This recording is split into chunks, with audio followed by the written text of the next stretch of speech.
দিনের অধিকাংশ সময়টা চলে যায় ট্রেনে যাতায়াত করতে। তারপরে এই আমার স্কুল, ছোট্ট স্কুল, অল্প কিছু বাচ্চা, গ্রামের পরিবেশ, এই নিয়ে আমি দিব্যি থাকি। তার মধ্যেও আমার সব কিছু করতে ভালো লাগে। নিজের ছোট্ট বাগান, জানলায় সুন্দর সুন্দর ফুল হয়ে থাকবে, এটাও আমার ভালো লাগে।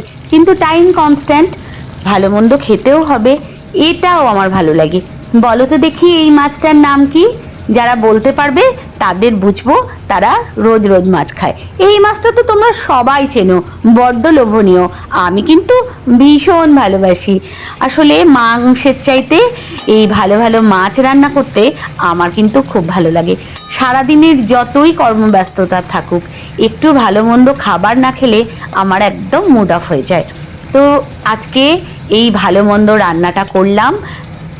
আসলে কি বলতো, আমরা সব কিছু ভালো নিয়ে বাঁচতে চাই। আমাদের ভালো পরিবেশ, ভালো সম্পর্ক, ভালো ঘর বাড়ি, ভালো সব কিছু, আমাদের পরিবেশটা যেন নির্মল সুন্দর হয়। সেখানে মারামারি, হানাহানি, বিভিন্ন ধর্মের মধ্যে বিবাদ, এগুলো কি ভালো লাগে বলো?